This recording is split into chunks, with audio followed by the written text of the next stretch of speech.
Merci beaucoup pour l'invitation. Oui, nous, on est très contents d'être là, puisque à Transrural aussi, on va fêter nos 30 ans comme l'UNADEL, et que ça fait 30 ans qu'on parle de ces questions de participation et de développement rural, notamment.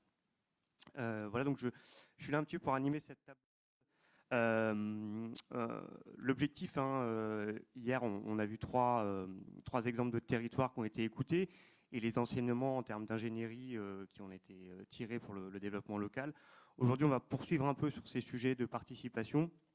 L'idée de la table ronde de ce matin-là, pendant une petite heure et demie, c'est d'expliquer qu'en fait, promouvoir une société de l'engagement, ça nécessite de partir des désirs des personnes, d'entendre les propositions et les besoins des corps intermédiaires et d'agir en faveur de l'implication de toutes et tous aux décisions et au cercle de pouvoir. Ça signifie que la construction d'une société écologique et inclusive ne peut se faire sans une profonde réflexion sur le mécanisme de participation. Ces réflexions, c'est dans l'action aussi qu'on les a. Et aujourd'hui, on accueille trois intervenantes qui vont nous parler de ce sujet. On aurait presque pu avoir une table ronde entièrement féminine si ma collègue avait été à ma place. Ça aurait été bien. Mais là, vous avez donc Camille Arnaudin, qui est consultante ethnosociologue sur les enjeux de participation. Amandine Le Breton, porte-parole du Pacte du pouvoir de vivre, au titre de la FNH, et Isabelle Cornette, vice-présidente à la transition écologique à la communauté de communes de l'Arc-Mosellan et aussi vice-présidente de l'association Citoyens et Territoires Grand Est. C'est bien ça. Okay. Pour commencer, voilà, on a prévu quelques questions avec des tours de table, et à la fin, on donnera quand même un petit temps de parole à la salle pour poser des questions. Je vous propose plutôt de conserver vos questions pour la fin. Ça sera un peu plus simple pour échanger, sauf si vraiment il y a des points très précis de compréhension, mais ça sera quand même plus simple pour qu'on puisse... J'ai un peu de mal à vous voir avec la lumière, mais et peut-être pour commencer, on n'avait pas fait forcément un tour de table très précis, mais on avait essayé de commencer avec Amandine Le Breton. Vous êtes directrice du plaidoyer et de la prospective donc à la Fondation pour la Nature et l'Homme, la FNH, et porte-parole du Pacte du pouvoir de vivre au titre de représentante de la FNH. Donc, le Pacte du pouvoir de vivre, c'est une alliance de plus de 60 organisations dans la protection de l'environnement, la lutte contre la pauvreté, le soutien aux migrants, le monde étudiant, du travail, de l'éducation populaire, l'ESS, la mutualité. Ça a été créé en 2019 autour de 66 propositions pour répondre à l'urgence sociale et écologique en France. Et on voulait vous poser la question, peut-être pour commencer, de nous présenter en quelques mots qu'est-ce que ce pacte de pouvoir de vivre, l'objectif de cette initiative, et à travers ça aussi, qu'est-ce que la participation d'une diversité d'acteurs qu'on vient de citer dans tous ces champs, avec des cultures, des champs d'action et des objectifs différents peut apporter. Qu'est-ce que ça peut apporter de faire travailler tous ces gens différents ensemble?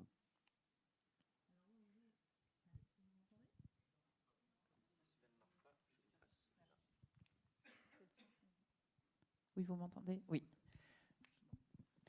Bonjour à toutes et tous et merci à l'UNADEL pour l'invitation ce matin. Donc oui, moi je suis Amandine Le Breton, donc je suis directrice du plaidoyer à la FNH, mais en effet je représente ici le Pacte du pouvoir de vivre, qui est en effet une alliance, alors une alliance assez inédite, elle a été créée en 2019, donc c'est une alliance aussi relativement ancienne maintenant, et c'est ce qui est intéressant aussi pour commencer à pouvoir en parler. Donc aujourd'hui on est 65 organisations. Et le pacte a une particularité, en effet, c'est que cette alliance rassemble donc des organisations environnementales comme la FNH, mais aussi des organisations de lutte contre la pauvreté, des syndicats, des mutuelles, des associations de jeunes et une diversité d'acteurs comme l'UNADEL.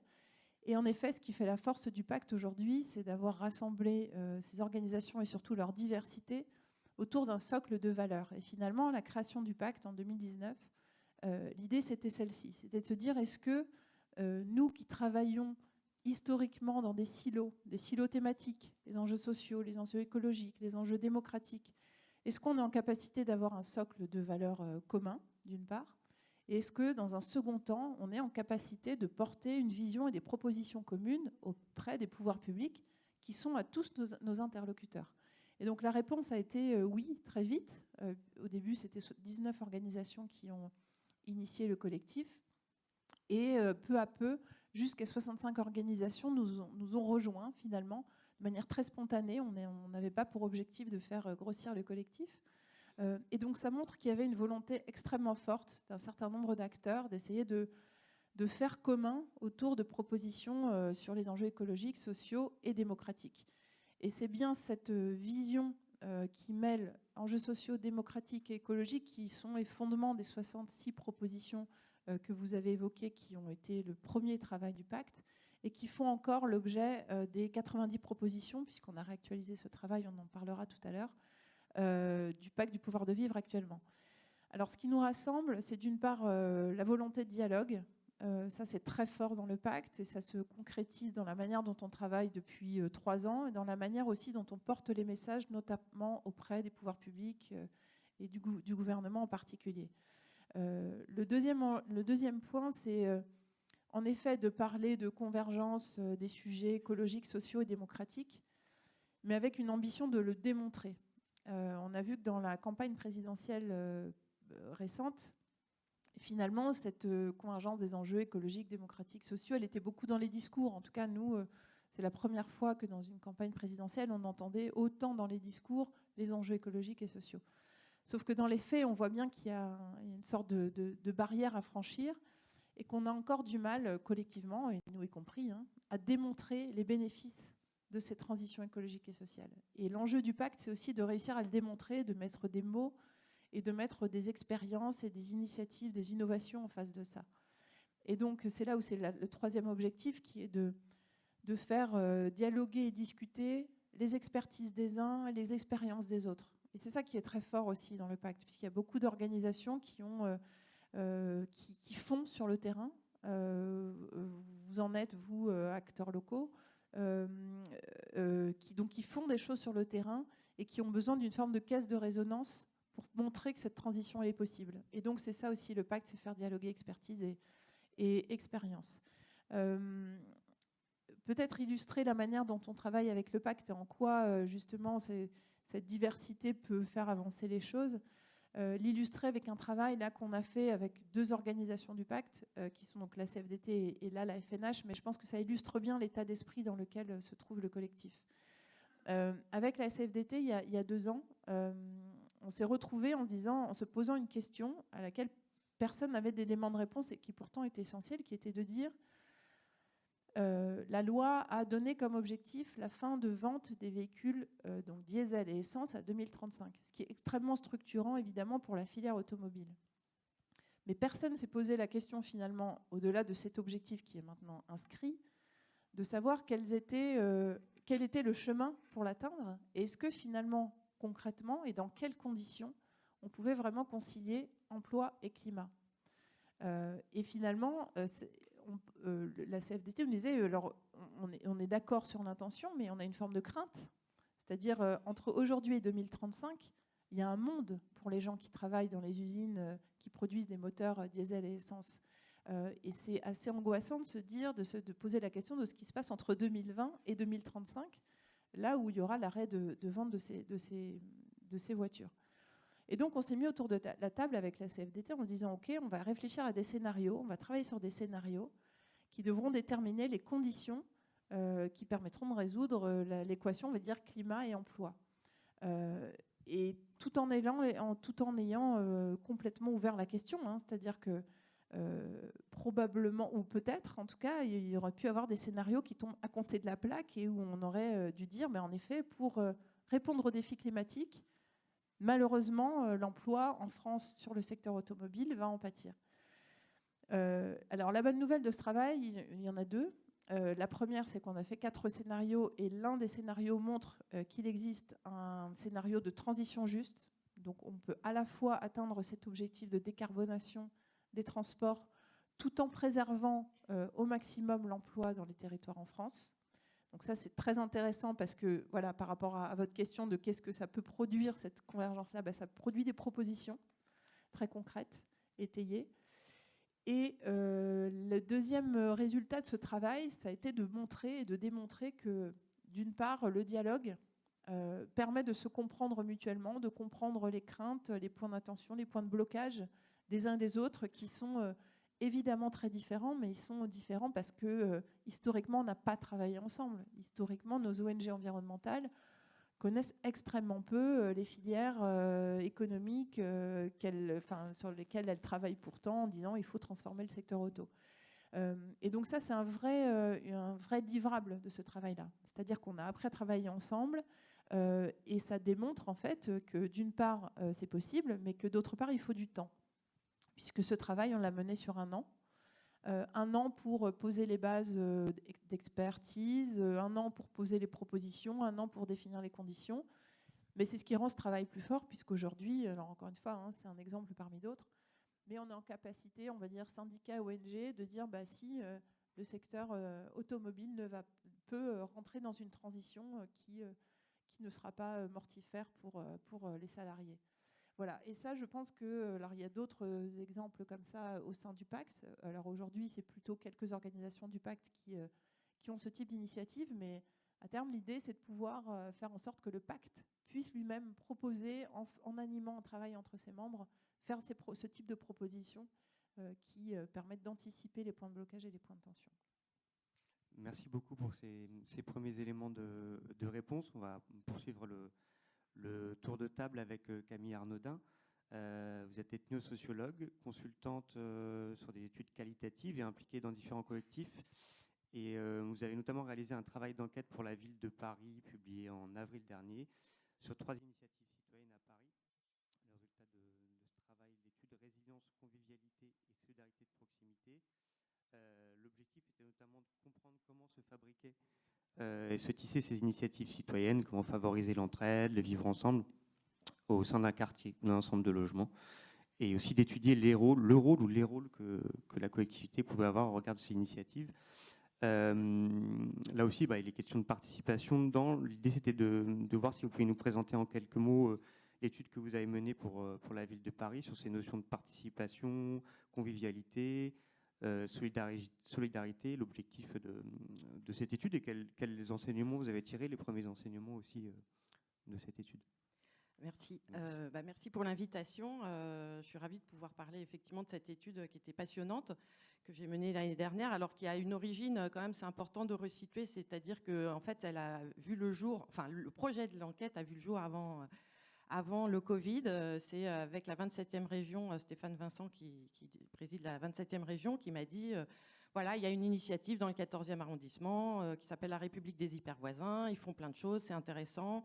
Ça serait bien de documenter ce qui est fait par Patrick Bernard, donc, qui a monté ce projet-là. Et donc, on a commencé à faire un projet, et puis ça a mis beaucoup de temps avant de se faire, mais ça s'est finalement fait grâce à la ville de Paris, qui effectivement a dit nous, ça nous intéresse de comprendre comment ces initiatives citoyennes se construisent, ce qu'elles produisent individuellement, collectivement, et nous, quel est notre rôle par rapport à ces initiatives-là. Et ils se sont dit que ça serait très limitant de réduire l'enquête à cette initiative de la République des hypervoisins, qui est très particulière, qui est très intéressante, mais qui est quand même très, très, très spécifique, parce que liée à son créateur. Et donc, elle a souhaité que je fasse aussi une exploration d'une initiative montée pendant le Covid, et une initiative en quartier politique de la ville. Parce que la République des hypervoisins, c'est dans le 14e, et c'est un quartier plutôt gentrifié, etc. Enfin, c'est pas totalement représentatif de Paris. Donc, en fait, j'ai fait une enquête effectivement plutôt ethnographique. Alors, moi, je fais des études qualitatives, donc je travaille sur la participation. Enfin, je ne suis pas une experte de la participation, mais je suis par ailleurs membre d'un conseil de quartier depuis longtemps. J'ai été dans plein d'associations différentes, donc ces questions de la participation, je les pratique depuis 15 ans, donc c'est plus, ça m'a appris plein de choses, effectivement, cette enquête m'a appris plein de choses sur effectivement les limites de cette notion de participation, mais j'y reviendrai. Donc j'ai fait une plongée ethnographique, et c'était plus en mode recherche-action, avec beaucoup d'observations participantes, des entretiens individuels, bien entendu, et puis aussi le suivi des réseaux sociaux, des fils WhatsApp qui sont mis en place par la République des hypervoisins, notamment, où on apprend plein de choses en suivant les fils WhatsApp entre habitants. On apprend énormément d'éléments. Et effectivement, sur les grands enseignements, il faut savoir effectivement que ça produit des effets très positifs. initiatives-là, que ce soit au niveau individuel ou collectif, déjà, ça crée un réseau d'interconnaissance beaucoup plus large, parce qu'effectivement, dans une grande ville comme Paris, mais c'est le cas dans plein d'autres villes, et voire en zone rurale aussi, je pense, le fait que les gens ont de moins en moins d'occasions de se rencontrer, donc de se connaître, parce que pour se connaître et se reconnaître, il faut déjà se rencontrer. Ça paraît tout bête, mais en fait, il n'y a pas beaucoup d'occasions de se rencontrer. Donc ces initiatives-là travaillent beaucoup sur comment faire en sorte que les gens se rencontrent.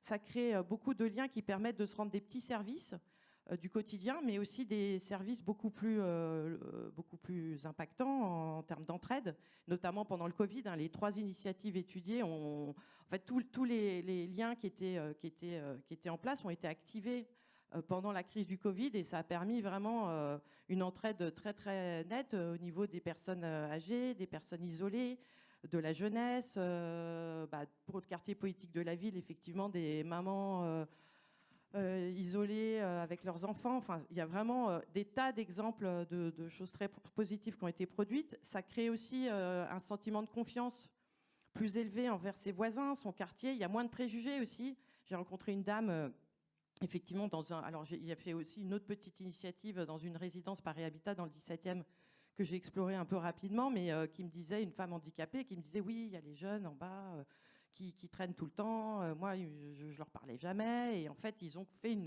construit une jardinière collectivement pendant tout un été. Donc, ils ont fait une fabrication de jardinière avec tous les habitants de la résidence Paris Habitat. Et elle me dit, maintenant, moi, les jeunes en bas, ils nous ont aidés, je les connais, on se salue. Donc, elle avait et j'ai plein d'autres exemples comme ça. Mais enfin, une fois qu'on se connaît et qu'on se reconnaît, on n'a pas le même regard sur les autres, sur ceux qui faisaient peur éventuellement. Et donc, ça, c'est positif aussi. Et puis, le troisième point positif, c'est que ça permet de sortir de l'isolement. Ça permet un soutien psychologique par rapport à des gens qui sont isolés et qui sont parfois en détresse assez importante. Et effectivement, sur certaines initiatives, notamment celle en quartier politique de la ville, ça permet vraiment le développement du pouvoir d'agir, l'émancipation des femmes, parce qu'elles se retrouvent dans un lieu qui est protégé, où elles ont le droit d'aller, tout simplement, qui n'est pas un lieu public, mais qui est un lieu ouvert, et où effectivement, où elles peuvent se rendre, elles peuvent parler en toute confiance. Et donc, vraiment, c'est extrêmement important. Et au niveau aussi de ce que ça produit sur le collectif et sur les individus, c'est qu'il y a un grand sentiment de reconnaissance, à savoir que toutes ces personnes qui sont investies pendant le Covid, qui ont aidé les autres, elles se sont senties utiles, elles se sont senties reconnues aussi, parce il faut savoir que ce soit dans le 14e ou dans le 17e, les maires, la maire de gauche du 14e et le maire de droite du 17e sont tous les deux des maires qui ont vraiment valorisent énormément ces initiatives-là, sont très soutenants, les reconnaissent, et pour les personnes, c'est très gratifiant d'avoir une reconnaissance publique de la part de ces élus et des services publics, ce qui n'est pas toujours le cas, parce que on a souvent une vision très utilitariste des habitants, et là, pas du tout. Donc, le maire du 17e, il vient danser avec les femmes au bal de la journée des femmes, et elles sont hyper fières que le maire il vienne danser avec elles. Et il est content. Enfin, je veux dire, c'est peut-être électoraliste, mais en même temps, il en profite, il est très content. Et pour le coup, ça dit aussi beaucoup de choses sur la posture à avoir. Enfin, on y reviendra sur les questions de posture. Et pour finir, je ne sais pas où j'en suis, mais pour finir, j'ai énormément de choses que je pourrais raconter, mais sur les grands enseignements. Mais après, pour revenir sur cette notion de participation, effectivement, moi, je pratique les dispositifs de participation citoyenne depuis longtemps, que ce soit budget participatif, conseil de quartier, conseil citoyen, etc. Et là, on voit bien que en fait, la question de la participation sur ces initiatives citoyennes, elle ne se pose pas. Donc déjà, on évacue la question de venez participer, même si elle est là sous-jacente, mais ce n'est pas le problème. Le problème, c'est on part du désir des habitants, on parle de ce qui est des motivations. En fait, on s'intéresse sur les motivations des gens. Déjà, les gens qui sont à l'origine de ces initiatives, ils sont motivés, ils ont envie de faire des choses et ils ont envie d'embarquer les autres avec eux. Et ils se posent la question de comment je vais m'adresser aux autres, aux habitants qui vont faire avec moi, alors que dans les dispositifs de participation, on dit venez participer à ça. mais sans s'intéresser à qu'est-ce qui peut être motivant, qu'est-ce qui peut donner envie. Et c'est comme si on vous invite quelque part sans vous dire à quoi. Enfin, si vous êtes invité à une fête, vous y allez. Si vous êtes invité à un dîner, vous y allez. Mais si on vous dit venez faire quoi, pourquoi, enfin, et c'est une question qui se pose rarement, même si je pense qu'il y a une prise de conscience progressive que tous les dispositifs sont à bout de souffle et s'épuisent à faire tout un tas de choses pour rendre les choses attractives, etc. Mais on ne se pose pas assez la question de qu'est-ce qui motive, qu'est-ce qui freine, qu'est-ce qui fait que les gens viennent une fois et ne reviennent pas. Enfin bon. Donc ça, effectivement, moi, en tant que qualitativiste, c'est vraiment toutes ces questions-là qui m'intéressent. C'est de comprendre pourquoi les gens participent, viennent pas, ont envie, qu'est-ce qu'ils comprennent. Enfin, rien que sur les affiches, par exemple, le dispositif d'affichage, de communication, c'est très important. Et effectivement, pour faire venir les gens, pour faire comprendre qu'est-ce qu'on fait ou pas, etc. Le fait aussi qui fait que les gens participent davantage, c'est qu'il y a tout un relationnel proposé qui est, et puis ces initiatives-là, elles sont apolitiques, même si elles sont soutenues plus ou moins par certaines couleurs politiques, mais c'est apolitique, c'est très égalitaire, c'est très accueillant. C'est très horizontal, même s'il y a des gros problèmes de gouvernance qui se posent dans certaines initiatives, mais il y a vraiment cette question de posture ouverte, accueillante, bienveillante qui est là, enfin un peu comme ce que tu disais, Amandine, tout à l'heure, et qui fait que les gens ont envie de venir. Et les gens ont envie de venir parce que effectivement, c'est sur des événements, des actions qui ont du sens, qui sont, on reviendra après sur la convivialité, comment elle est traitée justement, mais il y a vraiment cette idée de participer à quelque chose qui a du sens pour soi. Voilà. Merci beaucoup pour ces... Oui, on reviendra sur la notion de convivialité, de posture, un deuxième tour de questions. On voulait laisser la parole à Isabelle Cornette, si vous avez un micro normalement. Vous êtes vice-présidente donc à la transition écologique à la communauté de communes de l'Arc Mosellan, adjointe au maire de Volstroff et également vice-présidente de l'association Citoyens un territoire Grand Est, un réseau d'acteurs du développement local. Et vous travaillez beaucoup sur les questions de transition au sein de l'association, mais également en tant qu'élu, et sur l'accompagnement des collectivités au sein de l'association. Peut-être pour commencer, peut-être partir du niveau local, on voulait vous demander si vous pouviez présenter les démarches engagées sur la commune de Volstroff en matière de transition, et notamment les projets menés sur l'alimentation et l'agriculture dont on a parlé un petit peu, pour nous expliquer comment vous arrivez à partir des besoins des citoyens et comment ça se traduit et qu'est-ce que ça produit en fait, surtout aussi d'avoir cette démarche-là Oui. avec les citoyens. Effectivement. Alors bonjour.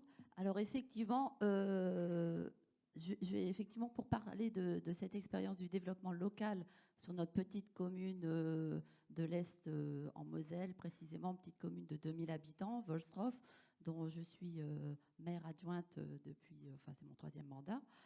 Je vais parler aussi de mon expérience personnelle. Je suis un pur produit de la société civile qui a évolué vers le développement territorial. Et aujourd'hui, je suis au développement territorial, à l'échelon développement territorial, et j'essaye de faire l'articulation vers le développement local, qui me paraît nécessaire à ce jour. Alors effectivement, notre expérience à Volstroff, elle a démarré il y a un petit peu plus de 11 ans aujourd'hui, avec une réflexion de quelques citoyens autour du nouveau conseil municipal qui s'était constitué, de se dire on est à la campagne, on a des agriculteurs, des paysans, on a des polyculteurs éleveurs aussi, et puis on ne sait pas se nourrir avec ce qu'on a à disposition autour de nous. On est obligé de se tourner, on se sent obligé de se tourner vers la société économique organisée. Et partant de ce constat, on s'est dit qu'il faut recréer ce lien avec l'agriculture locale. Et c'est ce qu'on a mis en place, voilà, au travers de ce qu'on appelle un circuit court, une vente directe. Et aujourd'hui, ça fonctionne. 11 ans plus tard, ça fonctionne très bien. On a échelonné, on vient se livrer toutes les semaines. On fonctionne avec près de 200 adhérents. On a explosé forcément pendant la période de confinement parce qu'on a continué à maintenir ce lien avec les producteurs locaux et avec nos adhérents pour pouvoir continuer à s'alimenter sainement et localement et de saison.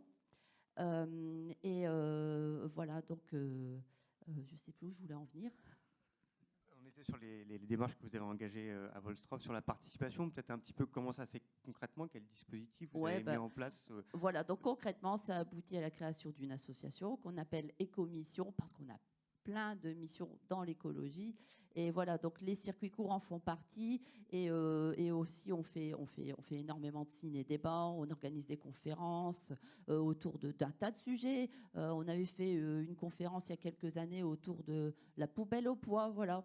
Hein, ça n'a pas trop grand-chose à voir avec l'alimentation, mais bon, ça finit dans la poubelle quand même, à un moment, enfin, le moins possible, c'est mieux. Qui avait beaucoup attiré nos élus à l'époque, hein, forcément. Qui s'interrogeaient par rapport à cette question, qui avait beaucoup de craintes aussi par rapport au débat qu'on pouvait mener. Et puis là, ce soir d'ailleurs, on organise une projection sur le documentaire de Marie-Monique Robin, La fabrique des pandémies. Voilà. Donc on continue toujours à évoluer. On est vers la sensibilisation aussi auprès du public de notre territoire, en intervenant dans toutes les communes, en expliquant le lien avec l'agriculture paysanne, l'intérêt de l'agriculture paysanne, l'intérêt pour nos agriculteurs.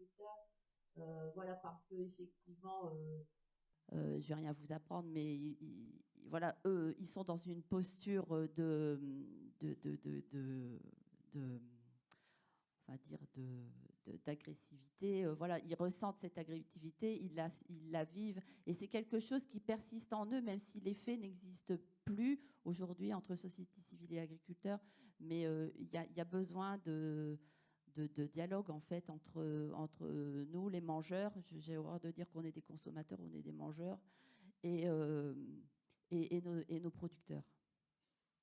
Merci pour ces quelques éléments. Peut-être on pourrait continuer avec le deuxième tour de table, en continuant en vous donnant la parole pour peut-être poursuivre un petit peu pour aller au-delà de ce niveau-là, au niveau communautaire, parce que vous êtes aussi à la communauté de communes, et peut-être au niveau de ce que vous avez observé en tant qu'écoutante de territoire, sur les notions de transition. Et pour peut-être répondre à cette question, comment est-ce que la transition favorise la coopération entre les élus et les autres acteurs du territoire? Est-ce que cette transition est quelque chose de particulier?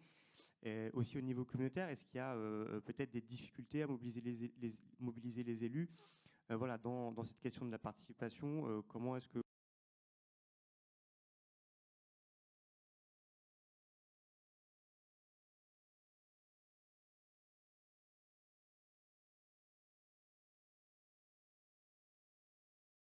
Ça me paraît essentiel parce que c'est eux qui ont les clés. C'est eux qui ont les clés voilà, par rapport aux directives nationales. C'est eux qui sont censés les mettre en œuvre. Et effectivement, moi, je pense qu'on ne pourra pas construire la transition, enfin la faire aboutir sans la participation de nos habitants, sans la participation de nos associations, de tous nos acteurs associatifs du territoire. La logique, les logiques descendantes de sillons dont vous avez parlé, de silos, pardon. Je pense qu'aujourd'hui, il faut vraiment que nos élus comprennent qu'il faut dépasser ce cap, qu'il faut vraiment ouvrir les œillères à 360 degrés, parce qu'il y a des demandes, il y a des demandes de nos habitants. Il y a des demandes dans plein de domaines, et c'est ce que j'observe au travers de l'association Citoyens et Territoires. Voilà, on agit, on est un émergeur, hein, c'est ça, un émergeur de résonance, de réflexion autour des thématiques des mobilités, des transitions alimentaires, des transitions énergétiques, des transitions sociales, des transitions démocratiques aussi. Voilà. Et à un moment, il faut aussi que les élus entendent cette demande qui est à la base. Bon, le mouvement des Gilets jaunes, c'était une forme de faire remonter aussi cette demande du peuple. Du coup, on a peut-être évoqué ça rapidement aussi, mais est-ce que les élus entendent du coup ces choses-là? Est-ce qu'il y a aussi des difficultés en tant qu'élu sur la posture, sur la question du temps des mandats. Concrètement, au Oui. travers de ce que vous observez, est-ce que Oui, c'est vrai qu'on en avait parlé. c'est entendu? Est-ce que du coup, il y a des mécanismes de co-construction qui se mettent en place? Et sinon, qu'est-ce qui freine Qu'est-ce qui freine? ce travail? Effectivement, moi je pense qu'il y a des postures politiques conservatrices qui existent toujours. Et effectivement, il faut continuer à se battre, il faut continuer à s'entendre, il faut accepter aussi, il faut accepter certaines de ces postures, essayer de les faire évoluer. Au sein de mon territoire, c'est assez difficile de faire engager le dialogue citoyen entre élus et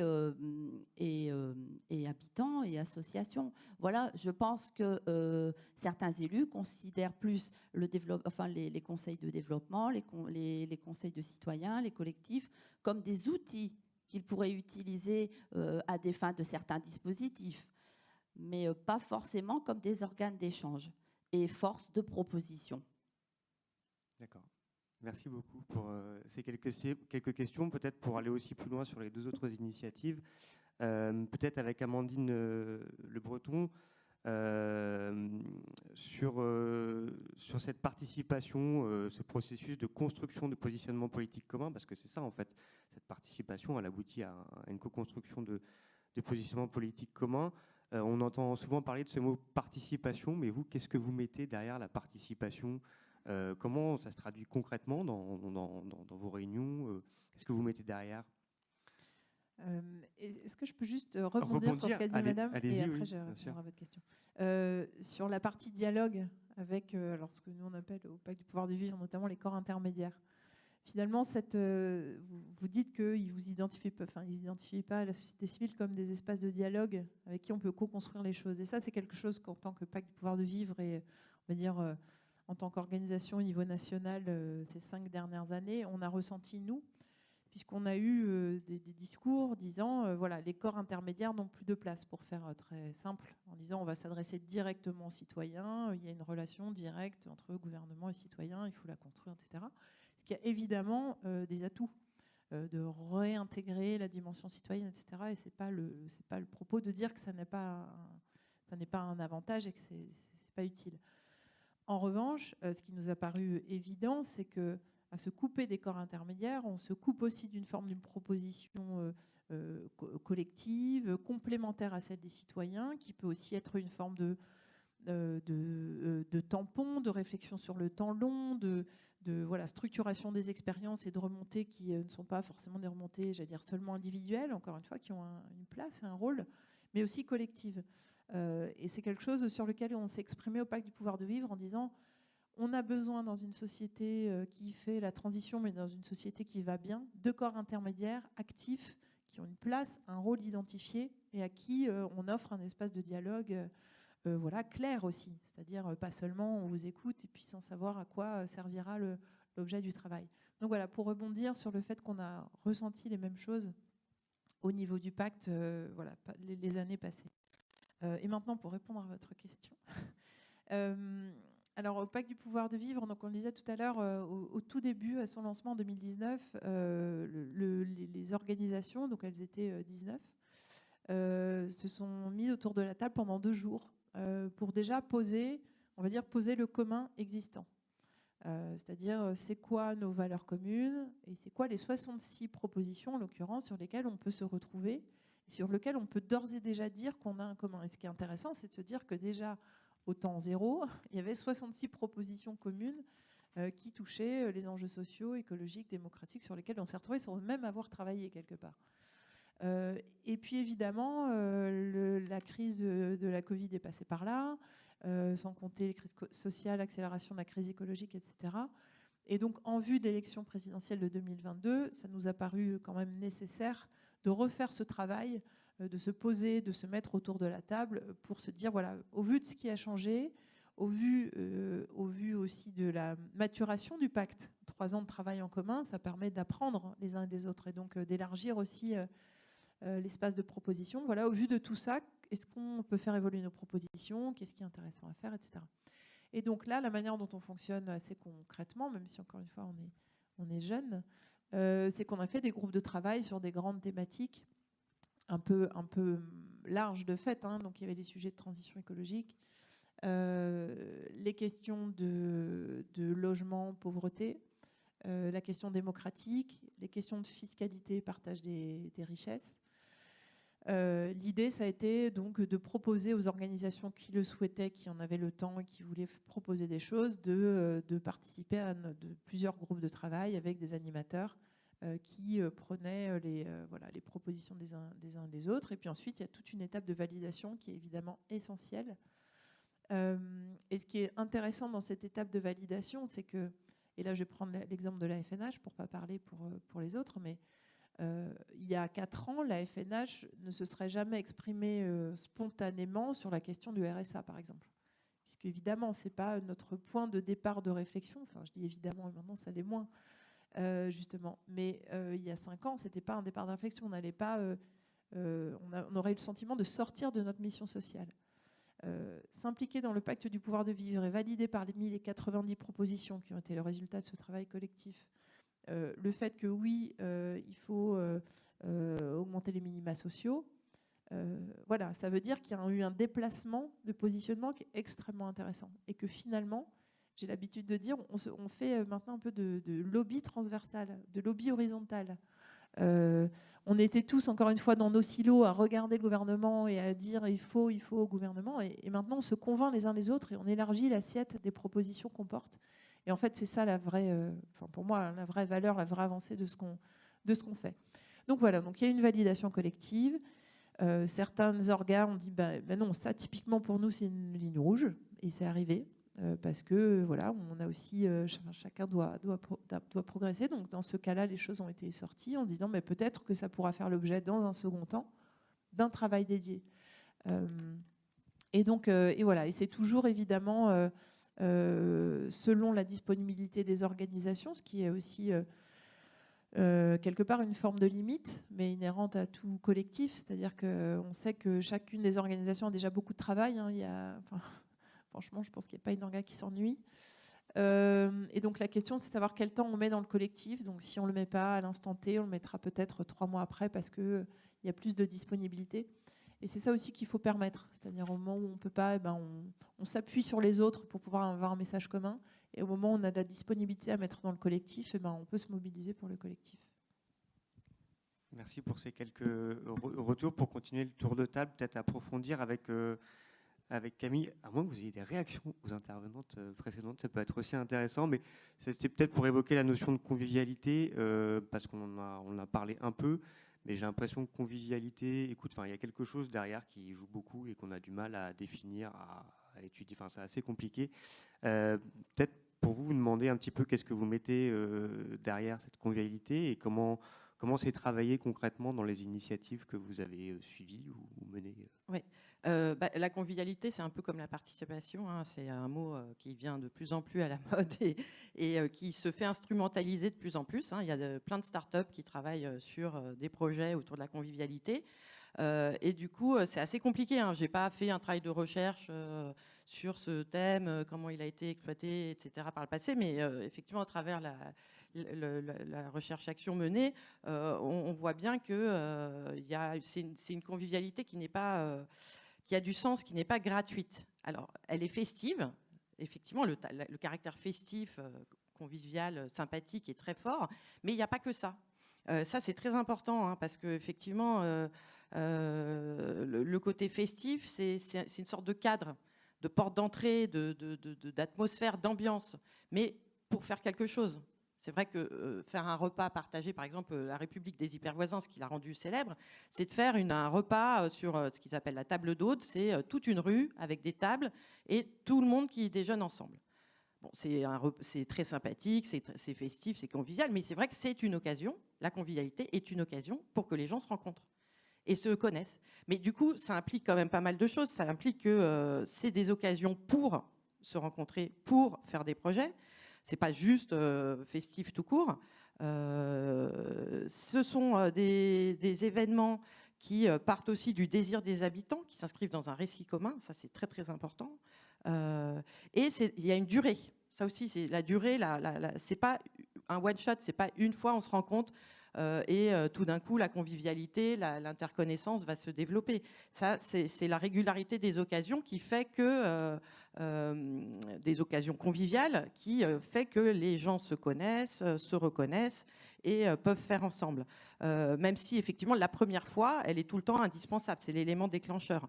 J'ai rencontré notamment dans le cadre j'ai interviewé énormément de gens, des habitants, mais aussi des élus, des équipes de développement local, et j'ai interviewé aussi le Athanas Périfan, qui est élu dans le 17e et qui est l'inventeur de la fête des voisins. Sur la fête des voisins, j'ai remarqué que dans les initiatives que j'ai explorées, c'était souvent le point de départ. Mais après, la fête des voisins, ça peut marcher comme ça peut ne pas marcher du tout. À savoir que si c'est très sympathique et convivial et que du coup les gens se rencontrent et ont envie de se revoir, ça marche bien. Mais si ces gens-là trouvent que la fête des voisins, elle est organisée par un habitant qui a décidé que tout serait comme ci, comme ça, et que c'est pas très sympathique, et ben ça marche pas, ça s'éteint. Donc c'est comme un feu, il faut une étincelle et après ça s'entretient, ça se réalimente. Ça c'est vraiment très important. L'autre point important sur la convivialité, alors là aussi c'était un résultat très important de l'étude, c'est que tout peut être prétexte à la convivialité, comme tout peut être prétexte à la rencontre. Et plus les occasions de se rencontrer de façon conviviale sont nombreuses et variées, et plus cela va toucher des personnes aux sensibilités et centres d'intérêt différents. Ça, c'est important aussi, c'est que tout le monde n'est pas pareil, tout le monde n'a pas les mêmes centres d'intérêt. Donc, effectivement, exactement comme pour votre organisation, il y a des gens qui sont plus portés par l'écologie, par le fait de renouer avec la terre, qui, du coup, vont s'investir sur des jardins partagés, des bacs en bas de chez eux, etc. Il y a des gens qui se fichent un peu de tout ça, mais qui sont très attachés à la culture. Donc, eux, ça va être le cinéma en plein air, le concert. Eux, ça sera plus ça ils seront plus motivés par ça. Il y en a d'autres, ça va être pour les enfants, l'animation pour les enfants. Enfin, il y a tout un tas de sujets différents. La République des hypervoisins, là où il est très fort, c'est qu'il a fait des fils de WhatsApp pour tous les sujets. Donc, il y a un fil WhatsApp pour la culture, un fil WhatsApp pour les bricoleurs, un fil WhatsApp pour les questions de santé. Et il aborde tout. Dès que les sujets remontent, il y a un fil WhatsApp. Donc, en fait, tous les sujets sont abordés et donc, ça permet de réunir une communauté assez énorme, en fait. Donc, enfin, vraiment, il est en termes de technique, c'est un entrepreneur qui est très expert et qui a bien compris même des techniques du marketing, du storytelling, etc. Mais n'empêche que c'est efficace. Enfin, on peut pas le nier. Hein. Ça marche très bien. Donc, et alors là où c'était très fort, enfin moi, c'est ce qui m'a beaucoup ému, c'est que la convivialité, c'est tout prétexte peut mener à la convivialité, même la mort. Dans toutes les initiatives que j'ai explorées, il y a toujours des histoires de décès. Et la République des hypervoisins, par exemple, un des événements où je suis allée, c'était le dépôt d'une plaque dans la rue d'un bienfaiteur des hypervoisins. Donc Patrick Bernard avait fait éditer une plaque comme dans les rues parisiennes et a eu l'autorisation de la maire du 14e pour poser cette plaque dans la rue de l'Aude en l'honneur de ce bienfaiteur qui avait une entreprise et qui avait prêté toutes les tables et les bancs qui ont permis à la première table d'hôtes de se faire. Effectivement, hein, cette question de la logistique, j'en ai pas parlé dans les grands enseignements, mais elle est clé aussi. Hein, si on n'a pas d'occasion pour faire ensemble, pas le matériel pour faire ensemble, pas le lieu pour faire ensemble, on peut pas, on peut pas le faire. Donc ça, c'est des trucs hyper importants. Pour revenir et donc, il y a eu ce pot organisé à l'honneur de cet homme-là. Dans une autre initiative, dans le quartier politique de la ville, il y a une des mamans retraitée, isolée, assez seule, etc., qui a perdu son fils. Et les femmes de l'association, elles se sont réunies pour faire une enveloppe, pour donner une enveloppe avec un peu d'argent pour donner à cette femme qui m'a dit que ça lui avait permis de payer un peu plus d'années l'urne, là où est déposée l'urne. Enfin, moi, j'en avais les larmes aux yeux quand elle m'a parlé de ça. Et ça, c'est des choses que les centres sociaux, etc., peuvent pas forcément... c'est beaucoup plus délicat pour des institutions plus instituées de se mêler de ça.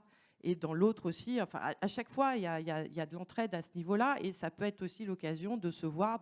Tout le monde a connu des occasions, effectivement, à l'occasion d'un décès, de pouvoir se réunir et de partager un pot, etc. C'est des choses... Et c'est des choses qui me semblent importantes parce qu'il y a les anniversaires, la naissance, la mort, tous les grands rituels humains, etc., qui sont travaillés par ces initiatives citoyennes et que Là, la collectivité, elle n'a pas à le faire à la place d'eux, mais elle peut aider à donner des tables, elle peut dire que c'est possible. Rien que de dire que c'est possible, de faire savoir que ça peut se faire. Parce que ça aussi, c'est très important dans les résultats de l'enquête, c'est que beaucoup de gens n'osent pas faire, beaucoup de gens n'osent pas toquer à la porte du voisin, beaucoup de gens pensent que ça n'est pas possible de faire un repas partagé avec toute sa rue. Et déjà de dire que c'est possible, de donner les moyens pour le faire, d'autoriser. La maire du 14e, elle m'avait dit, moi je suis une maire autorisante. C'est un mot très fort, mais effectivement, donc sur les façons de soutenir, d'accompagner, d'aider, il y a déjà laisser faire les gens, et leur donner les moyens de le faire aussi, parce que effectivement, il y a des questions de capital social entre les initiateurs d'initiatives qui varient énormément. Donc, entre un Patrick Bernard qui sait tout faire, lui, il veut juste qu'on le laisse faire. Et les femmes de Quartier de Soleil, donc dans le 17e, qui ne savent pas faire et à qui l'équipe de développement local va accompagner pour organiser des sorties au bord de la mer, louer un bus, savoir comment on fait. Maintenant, elles le font toutes seules, mais au départ, elles ne savaient pas du tout comment faire. Et donc, elles ont été accompagnées. Donc après, c'est une ingénierie d'accompagnement qui s'adapte, qui est très souple et agile et qui s'adapte aux ressources, au savoir-faire des gens qu'elle va accompagner et aider. Je vous ai coupé, non ? Non, après, je peux encore en parler. Non, mais il y avait peut-être pas mal de choses à dire. Je voyais juste le temps qui passait. C'est vrai il y avait la notion de convivialité et puis de faire ensemble aussi. J'ai l'impression qu'il y a quelque chose sur le faire ensemble qui crée de la convivialité, ou faire ensemble vraiment concrètement, préparer à manger ou dresser les tables. Oui, justement, en fait, les ingrédients de réussite, c'est souvent lié au partage. Donc, repas, apéro, les trucs classiques qui existent depuis tout le temps et partout dans le monde, mais c'est aussi faire ensemble. Ça, c'est très important. Ça, je ne l'ai pas dit dans les grands enseignements, mais le faire ensemble, c'est un moyen de se rencontrer, c'est un moyen de se connaître, que ce soit une jardinière, la préparation de repas. Donc ça, ce qui est important, c'est que ça veut dire que quand on monte des projets où on a envie que tout soit clé en main, c'est-à-dire tout va être prêt, on va faire appel à un traiteur. Eh ben non, en fait, faut pas trop faire. Faut pas avoir des choses trop bien fichues. Faut laisser les gens faire. Faut laisser les gens fabriquer des choses, cuisiner, préparer, construire éventuellement, donner les outils pour le faire et les moyens. Mais en tout cas, à la fois, il faut donner des moyens matériels, humains, logistiques et tout, mais en même temps, il ne faut pas trop que ce soit ficelé, donner clé en main, parce que du coup, les gens, ils n'ont plus d'occasion de faire ensemble, de préparer tous ces petits moments informels où en fait, il se passe énormément de choses et c'est là où on se rencontre. Parce que si on dit à quelqu'un, vas-y, rencontre ton voisin, en fait, on n'a pas du tout envie de rencontrer son voisin comme ça. Par contre, si on dit, va préparer la salade avec quelqu'un, là, on va forcément... c'est un prétexte. Le prétexte, ouais. Et merci beaucoup pour ce témoignage. Peut-être en dernier tour de table avant de passer quelques questions à la salle. C'est parfois intéressant de pointer du doigt ce qui ne marche pas plutôt que ce qui marche, parce que c'est là aussi où on apprend le plus de choses. Et j'avais envie de vous poser cette dernière question, en fait, sur les difficultés que vous avez rencontrées et les attentions à avoir pour ces processus, initiatives, sur comment aller plus loin. Je ne sais pas si c'est... là, on pourrait aussi évoquer des questions de posture, aussi des questions d'inclusion, comment voir aussi pour ne pas exclure des personnes. Il y a toujours des difficultés à inclure tout le monde par le temps disponible. On a parlé de capital social. C'est peut-être une question sur les difficultés que vous avez rencontrées et les attentions à avoir pour la suite, pour essayer de ne pas retomber dans ces problèmes ou de proposer d'autres solutions. Je ne sais pas, peut-être qu'on peut commencer par Isabelle Cornette et puis finir comme ça, si ça vous convient. Sur les difficultés, vous séchez. Il y en a trop. J'allais le dire presque, je sèche parce que je vous ai révélé ma plus grande difficulté, effectivement.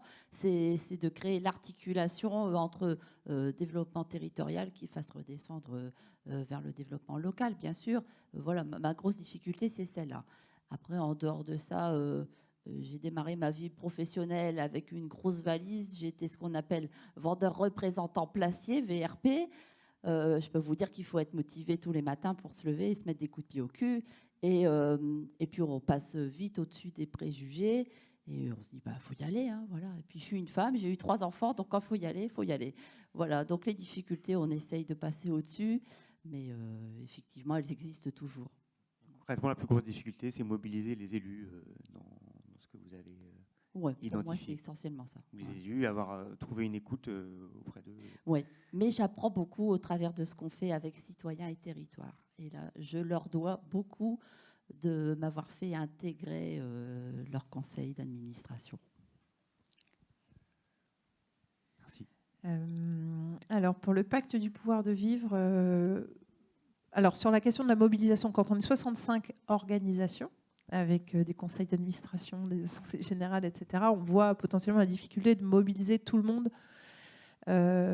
Alors, moi, il me semble, de ce que je vois, puisqu'on a 2 réunions plénières par an, on a quand même un taux de participation en plénière qui est très élevé. Donc on n'a pas les 65 organisations, parce qu'il y a toujours des questions d'agenda, mais c'est quand même un taux de participation très élevé. C'est-à-dire qu'il y a une attente qui est exprimée par ailleurs, et aussi une espérance, je pense, dans le pacte et dans ce collectif. Donc ça, c'est intéressant à voir et à entendre. En revanche, là où on a une difficulté, mais qui est inhérente à ce qu'on est, c'est que, évidemment, se retrouver au même moment de l'année à pouvoir porter le même message, mais ça, c'est complexe parce qu'est l'animation d'un collectif, d'une dynamique où chacun a sa taille, son tempo et ses propres activités. Mais ça, c'est, je pense, le problème inhérent d'un collectif. Mais je pense qu'on arrive à le dépasser parce qu'encore une fois, on voit l'utilité du collectif en tant que tel. Et puis, on a un espace de confiance qui s'est créé depuis 3 ans qui fait que, il me semble, ça, mon avis personnel, mais je l'ai entendu aussi, de dire on a suffisamment confiance dans le collectif et dans ce qu'on a construit comme base et valeurs communes pour dire avancer à ce moment-là sans qu'on puisse contribuer. Et on saura dire à un moment où ça ne va plus, mais il y a une forme de confiance mutuelle qui fait qu'on réussit à avancer. La deuxième difficulté qui est celle de l'articulation entre le temps nécessaire pour se comprendre, se parler, travailler, faire des réunions de groupe de travail, etc., et les multiples urgences écologiques, sociales qui sont devant nous. J'en parlais tout à l'heure avec l'exemple de notre travail avec la CFDT, mais en fait, ça va s'appliquer chaque fois de manière plus forte en fait, ces prochains mois et ces prochaines années. C'est-à-dire qu'on a besoin collectivement de pouvoir se retrouver, d'identifier des moments où on travaille. Moi, je crois beaucoup au fait de travailler ensemble. Alors, pour ce qui est de nos types d'organisation, se mettre autour de la table, discuter, vraiment travailler. Mais c'est vrai que souvent, on se sent contraint par l'urgence. Enfin, là, on le voit en plus en ce moment. Dans l'idéal, on pourrait dire que le pacte pourrait avoir quand même quelque chose à dire dans ce moment des pénuries de carburant, de tensions sociales, etc. En revanche, on ressent qu'on a besoin de le poser, de mettre des mots pour que ça soit partagé et par les 65 et que ça soit discuté. Et cette gestion du temps, des timings, de la réactivité par rapport au contexte qui est toujours plus pressant, c'est une difficulté je pense qu'on pourra réussir à lever, mais qui n'est pas simple à lever. Parce que voilà, il faut intégrer la dimension de participation, mais il faudra intégrer qu'on a besoin à un moment de s'exprimer, de dénoncer l'urgence et des situations. Mais encore une fois, là aussi, je pense qu'on l'élève peu à peu, parce qu'encore une fois, la confiance, ça fait beaucoup. Voilà, on n'a pas que structuré un collectif, on a structuré une forme de confiance mutuelle dans le collectif et dans les organisations qui le composent. Merci. Je ne sais pas si vous aviez aussi quelques mots à dire sur les difficultés, alors pas peut-être que vous avez rencontrées, mais que vous avez observé. J'ai observé, oui. Non, moi, je n'ai pas rencontré de difficultés sur cette enquête. Hormis me retrouver dans des conflits, effectivement, parfois très, très forts. Enfin, ça fait partie d'une des difficultés, c'est les conflits. Ça aussi, on n'aime pas les conflits. Généralement, on travaille peu sur les conflits, alors que c'est extrêmement utile d'en avoir conscience et de les travailler. Parce qu'effectivement, il y a des conflits, voire des effets de concurrence entre les initiatives, voire entre initiatives citoyennes, associations citoyennes et institutions. Donc, et c'est assez nocif en fait, surtout sur du très, très local. Il y a des effets effectivement de compétition entre initiatives, même par rapport à la position des élus face à une initiative par rapport à une autre, etc. Et ça, c'est effectivement, au lieu d'être ensemble et d'aller ensemble construire un commun, de mettre les forces ensemble pour améliorer la situation d'un quartier ou d'un territoire, effectivement, cet effet de concurrence, il est souvent délétère et ça se travaille, c'est peu travaillé, quoi. Par les collectivités qui n'en ont pas toujours conscience, d'ailleurs. Donc il y a ça, il y a effectivement après il y a plein de limites. Il y a des questions de gouvernance qui sont qui peuvent être très problématiques. Et alors au-delà de la gouvernance en tant que telle, parce qu'en fait là j'avais des modèles très différents, à savoir que la République des hypervoisins, eux, ils ont décidé d'avoir une association, mais c'est uniquement une association utilisée comme un outil. Parce qu'ils considèrent que la forme associative est très lourde, très potentiellement conflictuelle. Donc, c'est un outil pour pouvoir faire des demandes d'occupation de l'espace public, pour pouvoir participer au budget participatif, etc. Donc, c'est vraiment une vision totalement utilitariste de la forme associative. Donc, il n'y a pas d'AG, il n'y a pas d'adhésion, etc. Donc effectivement, en termes d'efficacité, je comprends c'est tout à fait compréhensible et ça permet effectivement de faciliter les choses, etc. Mais à contrario, du coup, par rapport à d'autres initiatives où ils sont très attentifs à la gouvernance démocratique, aux AG, aux adhésions, au fait que tout le monde soit informé, etc. Bah, effectivement, là, dans le cadre où l'association ne vit absolument pas, il n'y a absolument aucune gouvernance démocratique. Et donc, tout est concentré sur une seule personne qui a tous les savoirs, etc. C'est très efficace, ça va vite, ça marche bien. Néanmoins, si cette personne n'est plus là, tout disparaît. Et d'ailleurs, les membres de la République des hypervoisins sont assez conscients que si ce Patrick Bernard disparaît, tout le collectif disparaît avec lui. Et lui, il est persuadé du contraire. Mais enfin, effectivement, donc ça, c'est vraiment une question importante parce que ça pose aussi la question du partage, du savoir-faire, du partage, du pouvoir d'agir qui est donné aux membres du collectif, etc. Parce qu'effectivement, sur Quartier de Soleil, donc là où, en quartier politique de la ville, les femmes qui ont développé une capacité à pouvoir faire elles-mêmes, etc., grâce à l'accompagnement de l'équipe de développement local, etc., ces femmes-là, elles sont capables de faire toutes seules et alors, se pose aussi la question de la transmission parce que c'est difficile en fait. La forme associative, au-delà de son intérêt d'être démocratique, elle pose quand même un vrai problème que j'ai vu dans les initiatives. Elle est lourde et elle est compliquée et en plus elle n'est pas motivante parce que les gens, quand on leur dit « vous voulez faire un repas dans l'espace public, il faut vous former en association pour pouvoir avoir l'autorisation ». Mais les gens, ils s'en fichent complètement de faire une association. C'est pas du tout leur objectif. C'est pas tout de suite en tout cas. Donc l'intérêt de la fête des voisins, c'est qu'on peut faire la fête des voisins sans être formé en association. Donc les gens qui ne savent pas comment on fait une association, ça paraît simple à plein de gens, même les élus à qui on a présenté, etc. Ça paraît hyper simple de faire une association, mais c'est pas simple du tout. Ça demande tout un tas de savoirs que plein de gens n'ont pas. Ça demande donc des savoirs pour le faire. Il y a plein de gens, ils savent même pas qu'il y a une maison des associations, qu'il y en a plein à Paris. Il faut pouvoir le monter, il faut faire un bureau. Faire un bureau, il faut élire un président, une secrétaire, un trésorier, etc. Les gens ils disent mais alors donc ça crée des conflits de pouvoir pas possibles. Souvent dans ces initiatives où c'est pas très structuré, etc. Où les gens n'ont pas forcément 10 ans d'expérience associative derrière eux. Et puis il faut faire adhérer les gens, il faut demander de l'argent.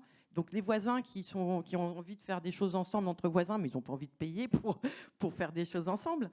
Et alors paradoxalement, donc la République des hypervoisins, c'est gratuit, il n'y a pas d'adhésion, là où les gens ont le plus de revenus, capital social le plus élevé, et en zone politique de la ville où les gens sont le plus en difficulté, l'adhésion c'est 20 €.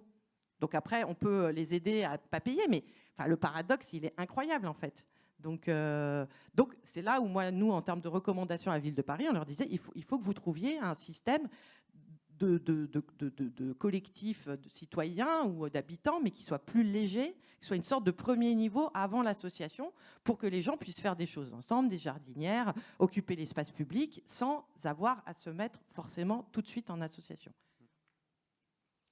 Donc ça serait un des freins ou quelque chose que les élus pourraient, quand on n'est pas une association, quand on est un collectif, comment est-ce qu'on peut travailler avec l'action publique quand on n'a pas de forme associative reconnue pour faciliter les actions de ce type. Et après, il y a un énorme frein aussi, c'est le temps.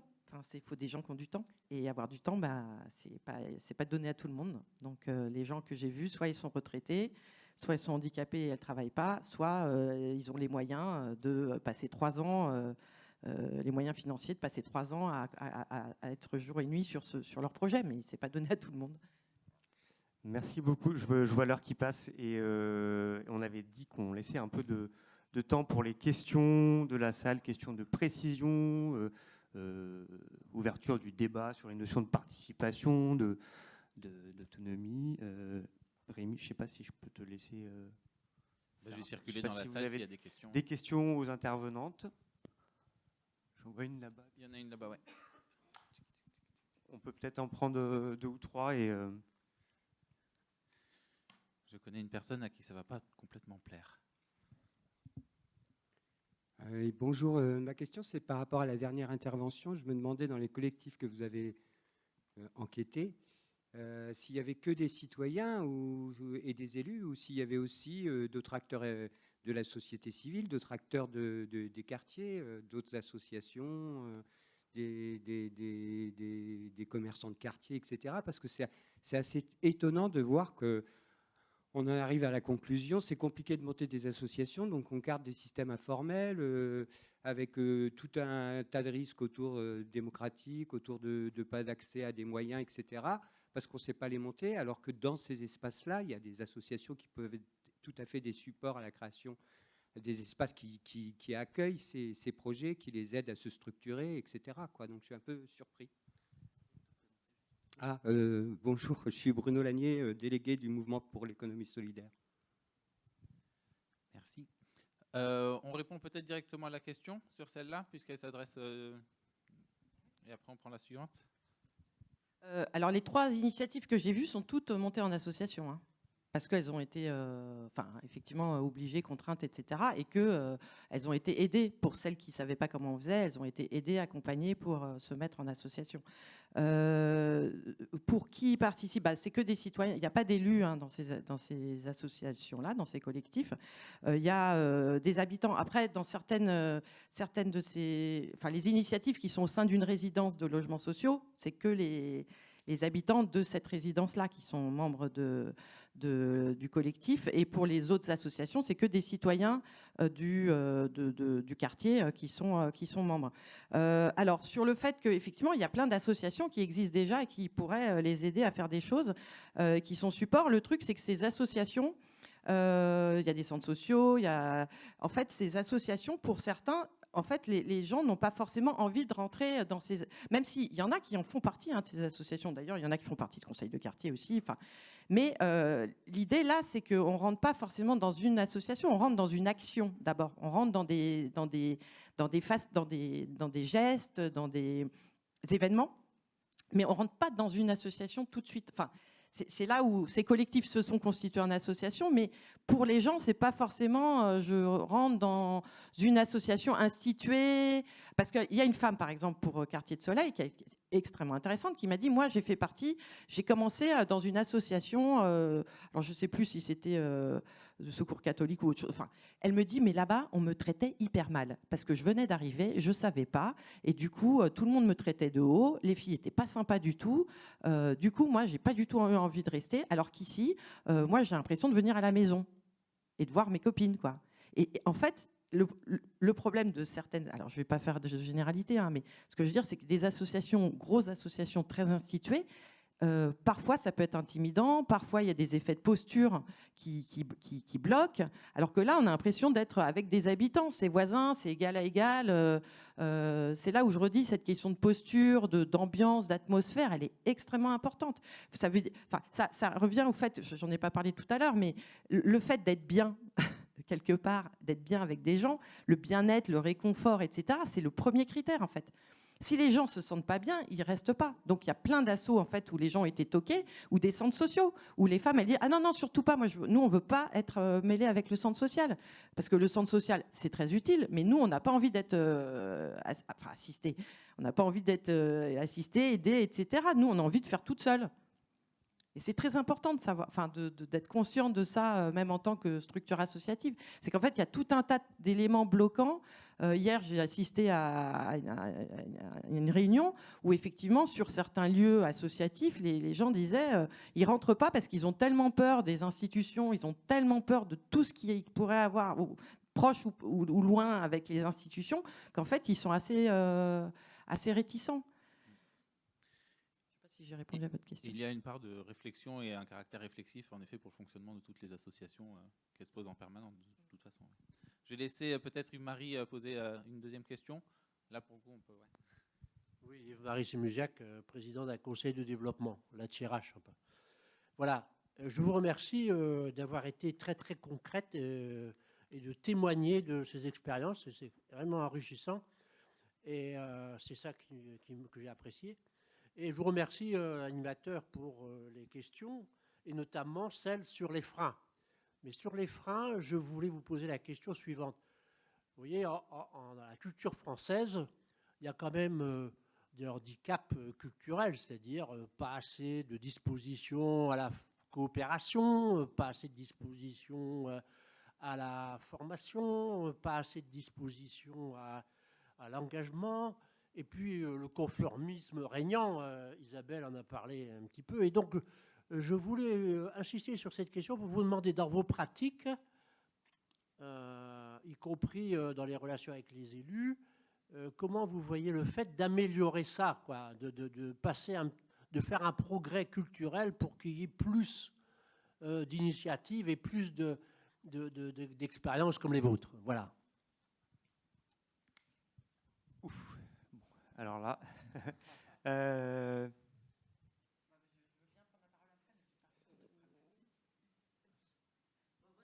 Ouais, bah, on peut faire un tour de table. Hein. Merci. Alors effectivement, je ne vous ai pas suffisamment parlé de ce qu'on fait avec Citoyens et Territoires, parce que effectivement, donc, alors je vais reprendre la petite définition qui était écrite hier de Citoyens et Territoires, hop, parce que ça m'évitera d'avoir un discours trop long. Donc Citoyens et Territoires, mais j'épiloguerai quand même un petit peu. Hein. Citoyens et Territoires est une association qui réunit les acteurs du développement local en Grand Est, élus, acteurs associatifs, citoyens, autour des transitions, de la participation citoyenne et de tous les sujets qui font la vie des territoires, les mobilités, la transition alimentaire, la télémédecine, l'urbanisme, le cadre de vie, et j'en oublie certainement. Ces missions visent principalement à l'animation d'un réseau multi-acteurs. Ce qu'on veut dire, c'est qu'au travers de Citoyens et Territoires, on va faire émerger, toutes les initiatives. On va donner de la visibilité aux initiatives qui existent déjà, qui sont portées. Et l'idée aussi, c'est de les colporter. Voilà. Et je pense que à un moment, il faut que tout le monde entende qu'on a besoin de l'échange, qu'on a besoin du débat, et que ça sera le seul moyen de rétablir des connexions. Il n'y a pas très longtemps, on était à Langres, je ne sais pas si tu étais là, Claude, non, on était à Langres, et voilà, autour du sujet de la mobilité, justement, Joanne peut-être, oui, Chloé était là aussi. Autour du sujet de la mobilité. C'était la ville du quart d'heure, voilà. On était sur le sujet de la ville du quart d'heure. Donc, qu'est-ce qui est accessible à un quart d'heure, que ce soit en transport en commun, que ce soit à pied, que ce soit en voiture. Voilà. Mais est-ce que je dois avoir tout à disposition pour vivre correctement à un quart d'heure? Concept de la ville du quart d'heure. Et on a eu la chance d'avoir l'intervention en préambule de Jean Viard, sociologue, qui disait que, effectivement, de toute façon, c'est inéluctable, donc on va vers une société de livraison. Voilà. Ce qui signifie la fin de la grande distribution. Je ne sais pas si c'est un bien ou un tort, mais bon, j'ai un avis bien précis sur la question. Mais quelque part, si on va vers cette société de livraison, c'est aussi parce qu'à côté, on a peut-être besoin de créer autre chose. On attend autre chose. Voilà, on attend aussi de recréer du lien, de la connexion, du vivre ensemble. Et c'est là où il va falloir que tous les acteurs associatifs et les élus se donnent la main, parce que sinon, on va créer une société qui sera encore plus refermée, repliée sur soi. Enfin, voilà, les derniers faits politiques le traduisent tout à fait. Donc, il faut qu'on ouvre, voilà, notre regard à 360 degrés à tous les niveaux, voilà, sur tous les sujets. Et voilà, ça sera mon point. Merci. Alors, je n'ai pas dit tout à l'heure une chose très importante, c'est que le Pacte du pouvoir du vivre a un peu plus de 40 groupes locaux. Donc, quelques mois après la création du pacte, en fait, je crois que c'était à Concarneau, il y a des associations qui ont dit, mais nous, en fait, le fait qu'au niveau national, les ONG, enfin, les organisations nationales se rencontrent, ça nous a parlé. Au niveau local, on a pris contact les uns avec les autres, donc les associations environnementales, de lutte contre la pauvreté, enfin, voilà, on va dire des émanations locales des organisations nationales pour se dire, mais finalement, on peut faire la même chose. Et petit à petit, au fur et à mesure des mois, donc il y a plus de 40 groupes qui se sont créés partout en France et dans toutes les régions. Elles sont représentées dans toutes les régions. Donc c'est intéressant parce que ça veut dire que déjà ce besoin de se rencontrer il existe et que ça a germé dans l'idée des associations locales. Et donc l'idée aussi pour le pacte du pouvoir de vivre, c'est de donner les moyens à ces groupes locaux d'avoir des propositions. Donc ces groupes vont voir par exemple leurs députés ou les maires, donc faire aussi ce travail de plaidoyer au niveau local et d'être en capacité d'avoir un échange aussi national et local. Parce que, je le disais tout à l'heure, en fait, les expertises, les projets, les innovations locales alimentent très très concrètement un discours de transition écologique, sociale et démocratique. Et ça, on a toujours un petit peu de mal à le faire finalement. Et donc ça, c'est une richesse aussi. Et ça permet, pour répondre à votre question aussi, de mobiliser l'engagement. Et en particulier, j'insisterai sur l'engagement politique, mais politique au sens apartisan. C'est-à-dire prendre conscience qu'en tant qu'individu ou en tant qu'association, on a le droit d'avoir un avis sur quelque chose qui touche notre territoire, on a le droit de porter des propositions et de prendre conscience que toutes les politiques publiques ont un impact sur notre quotidien. Et cette prise de conscience que le politique, au sens vie de la cité, c'est extrêmement déterminant dans ce qu'on est et ce qu'on vit, eh ben, je pense que ça peut être un beau projet aussi, enfin, en tout cas c'est dans la vision du pacte du pouvoir de vivre, mais d'aller encore un peu plus loin pour quelque part réhabiliter aussi l'enjeu politique, encore une fois au sens large. La politique, c'est pas ce que porte le pacte, c'est pas tous pourris, quoi. Ce discours de tous pourris, enfin, ça n'a pas de sens parce qu'on a besoin des politiques pour faire avancer les choses. Donc réhabilitons le politique, prenons en conscience qu'on peut avoir un poids aussi sur le politique au niveau national comme au niveau local. Et puis là, je ferai juste une petite incise sur... là, c'est un programme plutôt FNH. Par rapport à votre question, puis aussi à ce que tu disais tout à l'heure. On a un programme qui s'appelle Génération Climat, qui a plein de dimensions, qui a une dimension de mobilisation des plus jeunes avec de la pédagogie pour comprendre les enjeux. Et la force de ce programme qui existe depuis quelques années, c'est de dire, en tant que fondation, on va dire, d'écologie, on va essayer d'aller mobiliser les MJC, les centres sociaux, des associations qui ne sont pas des associations écolo par structure, pour leur dire, mais vous aussi, vous pouvez faire des projets en fait, qui sont en lien avec le climat. Donc ça, d'une part, c'est intéressant de décloisonner aussi au niveau local. Et surtout, ce programme, il permet en fait, notamment à des jeunes, de porter des projets, mais sans se constituer en association. Parce que la limite que tu pointes en disant, mais moi, j'ai 3 copains au lycée, j'aimerais faire une exposition sur les enjeux du changement climatique dans ma région, mais je ne vais pas me créer en association pour trouver 500 € pour faire l'expo. Voilà, donc l'idée de ce dispositif, c'est aussi de dire, bah voilà, c'est quelques centaines d'euros, jusqu'à 1 000 €. Vous pouvez porter un projet. La dimension collective, elle est importante. En revanche, on la met très en amont, c'est-à-dire les projets individuels ne sont pas aidés dans ce programme-là, parce que le collectif a toutes les valeurs dont on a parlé ce matin. Mais, et voilà. Et ça, on est persuadé que c'est une première marche à l'engagement encore plus fort. C'est-à-dire que quand on a commencé au lycée à faire une conférence ou une exposition sur les enjeux du changement climatique, le pari, c'est qu'ensuite, on a envie de s'engager plus fort, plus loin, avec d'autres assos, monter son asso, et que c'est vraiment cette première marche qui est essentielle. Donc on peut, en effet, moi je rejoins ce que tu dis, penser d'autres formes d'engagement, toujours collectives, mais qui soient plus ponctuelles. Il y a une étude qui existe, alors je n'ai pas les sources, mais je pourrais les retrouver, qui montre que les jeunes ont extrêmement envie de s'engager, mais là où l'engagement diffère totalement de ce qui se faisait avant, c'est que justement être dans une association, être bénévole sur le long terme, s'engager sur le long terme, c'est-à-dire c'est un mandat de 3 ans, mais quand tu as 18 ans, ça te paraît la fin du monde. Non, ils ont besoin d'engagement, mais ponctuel, circonstancié, autour de projets liés à un territoire. Et là, ça prend tout le concret. Voilà. Et cet engagement, il peut peser aussi au quotidien. Donc voilà, il y a peut-être en effet des formes différentes collectives à soutenir. Du coup, moi, je vais juste rajouter un petit point sur la coopération. Enfin, nous, effectivement, dans le projet de l'enquête avec la 27e région, parce que la 27e région est très attachée à travailler ces questions de coopération, justement, et à changer un peu le paradigme dans lequel on évolue souvent, effectivement, avec l'idée de commander une étude, par exemple. On commande une étude et moi, je vais produire une étude qui va rester sur un bureau, etc. Ce n'était pas du tout l'idée de départ.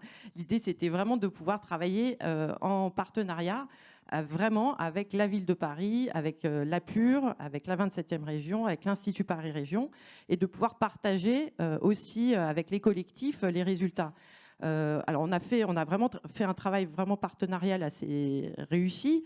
On a réussi à quand même faire une présentation avec les collectifs d'habitants, certains qui sont venus à la restitution organisée par la ville de Paris, donc c'était pas mal.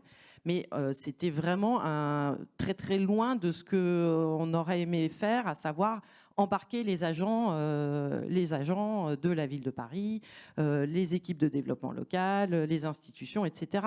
Et c'est là où effectivement le bât blesse un peu à chaque fois, mais la 27e région met en place tout un tas de programmes, vous pourrez aller voir sur leur site, sur justement pour faire avec les agents, c'est-à-dire ils ont travaillé avec la ville de Nantes justement sur des problématiques de participation où la ville de Nantes constatait que tous les dispositifs qu'ils ont mis en place étaient à bout de souffle, et du coup ce sont les agents qui ont mis en place une démarche d'enquête, de recherche-action, un peu comme celle que j'ai faite, mais en fait l'idée c'est eux qui vont s'intéresser, interroger ces dispositifs-là pour se remettre en question, etc. Et c'est extrêmement bénéfique parce qu'effectivement, pondre une étude, qui quelqu'un qui vienne dire bah, ça marche, ça marche pas, si la personne l'a pas vécu, l'a pas constaté par elle-même, ça a des limites, même si je sais bien que le travail qu'on a fait va permettre, là ils sont en train de refaire toute leur stratégie de résilience à la ville de Paris, aussi à partir de l'enquête, mais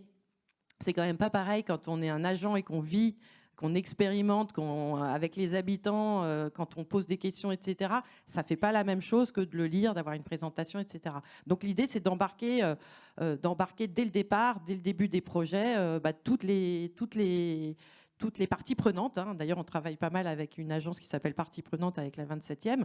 C'est ça, c'est embarquer toutes les parties prenantes dès le départ dans les process de réflexion, de recherche-action, parce que c'est ça, en fait, la coopération, elle se fait comme ça aussi.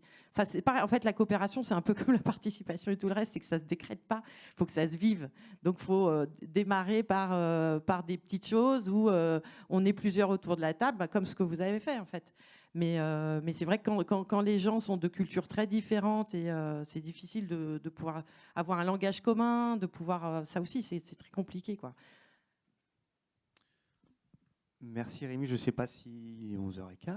Oui, pile poil. exactement. Donc on va prendre peut-être juste un dernier mot de conclusion de la part des intervenantes avant la pause café. Voilà. Est-ce que on arrête les questions du coup, on se dit. Il y a beaucoup de justes en fait, il y en a déjà 2-3 dans la salle. Donc on va juste donner un mot de conclusion. C'est un défi, ça, un mot de conclusion là-dessus. Une dernière idée, une dernière chose que vous n'avez peut-être pas pensé à dire avec les questions, un dernier mot à partager avec nous avant la pause café, voilà. Sans forcément d'obligation. C'est Rémi ou moi qui allons conclure. Sinon. Rémi, non. Non, comment conclure écoutez, c'est une bonne question. Peut-être se dire qu'on a retenu pas mal de choses sur différents freins et leviers. Je trouvais ça vraiment intéressant. Le fait de pouvoir embarquer tout le monde dès le début et la notion de faire ensemble aussi. Et je pense que dans les difficultés avec les élus, il y a d'autres initiatives qui existent un peu partout en France, d'associations, de collectifs qui travaillent avec les élus sur la formation des élus, sur essayer de les impliquer dans des forums de territoire, essayer de les impliquer dans des actions quotidiennes. Et c'est vrai que ça peut être peut-être aussi un moyen d'essayer d'embarquer élus et techniciens, se faire ensemble, faire avec. Et du coup, j'ai trouvé quelqu'un qui fait un mot de conclusion encore plus pertinent que le mien. Il y en a deux. Il y a deux. Il y a Claude qui fera et puis Claude qui en fait la un troisième. Super. Non, moi, c'est juste, je m'étais noté tout à l'heure ressources locales par rapport à ce que vous disiez tout à l'heure. Effectivement, on voit aussi dans les initiatives combien les ressources locales sont valorisées à chaque fois. Et vous qui travaillez beaucoup sur ces questions-là, il y a plein de choses en fait qui existent, plein de ressources, des savoirs que les gens ont, des potentialités qui sont souvent méconnues et pas mises en lien. Et ça aussi, pour reprendre cette question de la coopération, c'est déjà identifier, aller à la recherche de qui sait faire quoi, qui est prêt à faire quoi, des petits, des grands gestes, une fois, tous les jours, de temps en temps, et de pouvoir les mettre en relation. Enfin, c'est du tricot, hein, ce dont je parle, mais du tricot très local. Mais je pense que c'est vraiment comme ça. Enfin, vu les enjeux dans lesquels on est et vers lesquels on va, je pense que c'est indispensable de tricoter partout dès qu'on peut. Et puis d'aider au tricot, quoi. Quand il n'y a pas d'aiguille, ben, on file les aiguilles. Quand il n'y a pas de laine, on file la laine. Enfin, et puis quand ça se déchire, on renoue. Enfin, voilà, tout ça. J'aime beaucoup la métaphore du tricot. Une société à recoudre, alors. Oui, quelques mots par rapport au défi qu'il y a devant nous. À mon sens, c'est d'élargir aussi l'espace on va dire des militants. Là, alors, je parlais plutôt des enjeux écolos que je connais un peu plus, mais on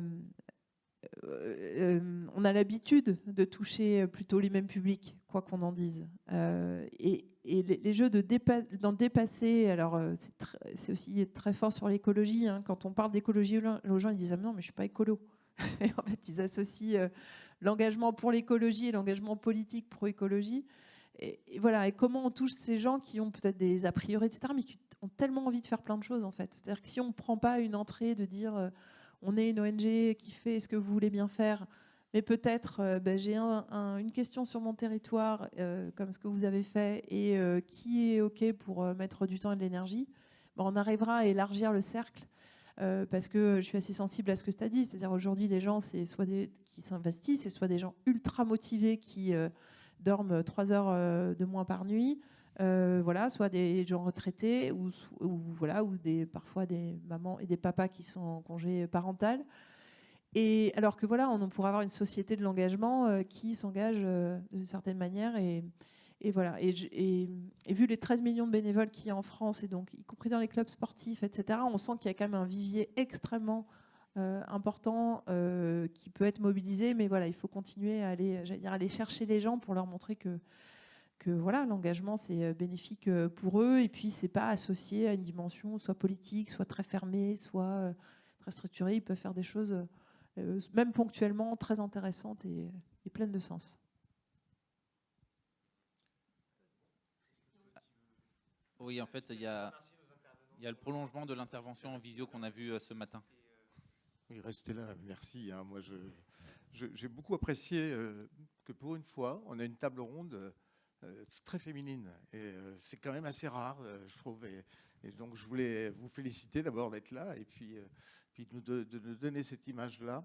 Et je voulais aussi dire tout le plaisir que moi, personnellement, j'ai à partager avec vous, avec certaines d'entre vous en tout cas, le pacte, le citoyen et territoire, voilà, c'est aussi des lieux où on a la capacité, enfin la possibilité aussi de se ressourcer en tant que militant. Parce que, enfin, je veux ajouter cela. Enfin, je pense qu'Amandine a dit déjà beaucoup, Isabelle aussi, Camille également. Et quelque part, je pense que ces lieux qui sont pas forcément, enfin, l'aspect non formel d'ailleurs du pacte, hein, ça rejoint la question est-ce qu'il faut une association ou pas une association. On est d'ailleurs dans ce débat au niveau du pacte actuellement, mais ça fait partie de quelque chose qui apporte un plus quand on peut créer du lien informel. Ça permet en fait de l'intergénérationnel qu'on n'a pas forcément dans d'autres lieux. On est sur des motivations qui sont très diverses et en fait on fait un pas de plus dans le tissage de liens. On trouve du plaisir à se retrouver. Enfin, je trouve que travailler avec des plus jeunes, avec des plus anciens, avec des gens très expérimentés, des gens très médiatisés, d'autres pas du tout. Et c'est ça qui est intéressant. C'est qu'on est dans une situation d'égalité parfaite, quoi. Et je crois que ça, on le vit aussi dans nos territoires. c'est le lien, enfin le fait d'être les pieds dans la terre quelque part, c'est partager des choses avec les gens là où ils vivent. Voilà, on se la joue pas, on n'est pas dans les postures, on est dans des relations complètement voilà, des relations fortes, quoi. Donc ça, ce côté humaniste, je pense qu'il est assez important et ça me paraît essentiel. Alors moi, je voulais juste vous donner une petite information parce que je suis vraiment désolé de ce qui s'est passé un peu avant la table ronde. Il y a eu un petit peu le cafouillage avec la vidéo. Bon, Michel Fournier, que j'ai quand même pu avoir un peu plus longuement au téléphone après, était très désolé de cette situation, mais il m'a passé quelques messages que je vous retransmets.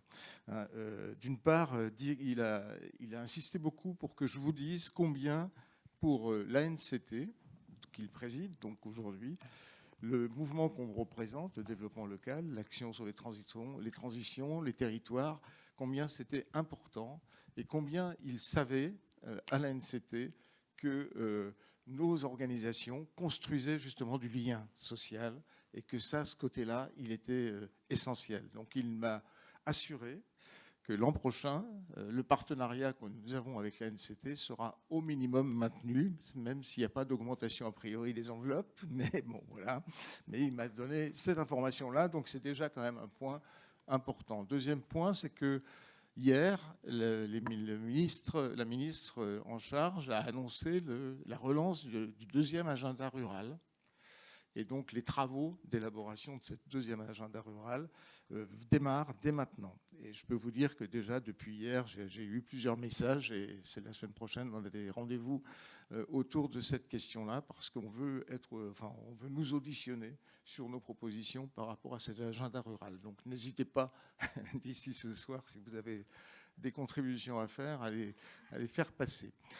Troisième message qu'il m'a donné, c'est que le conseil d'administration de l'ANCT va être renouvelé le 12 décembre prochain. Donc, il ne m'a pas caché qu'il y a des enjeux de pouvoir extrêmement importants entre les différents